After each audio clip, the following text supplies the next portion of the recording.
Napatuman na ang bagong traffic scheme sa nailang Pacific intersection sa Mandaue City, usa sa labing busy nga iskina sa maong syudad.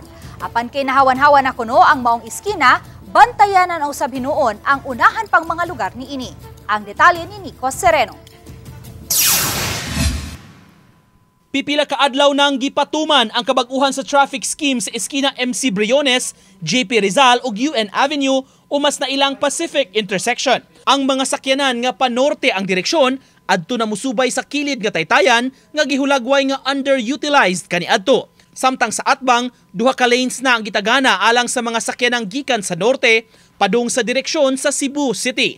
Ang duha ka lanes sa tunga sa Dan alang sa mga sakyanan nga pa left turn paingon sa Lapu-Lapu. May mga markings hinuon nga gipamutang aron makagiya sa mga drivers gawas pa sa mga traffic lights nga sundon nila. Apan may ubang mga drivers pa ang nabag-uhan sa bag-ong scheme kay wa pa maanad.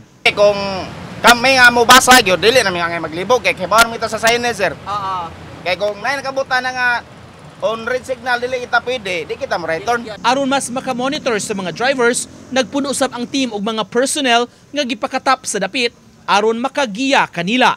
Gihangop sa team ang maayong feedback nga nadawat nila. So far so good, maayo kayo og feedback. In fact na sa social media daghan kayo kanang maayo nga feedback ba.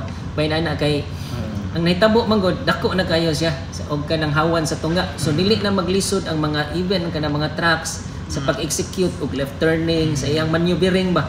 Kay dako naman. Kay naobserbahan nga daw paspas na ang dagan sa mga sakyanan sa Pacific intersection, aminado ang team daghan pa sila og bantayanan sa unahan nga mga intersection nga maoy maapektuhan sa trapiko. Minus na kayo ang build up kay kuha naman ang iyang sequence iyang traffic light is kuha naman kanang volume na ang mahabwa no.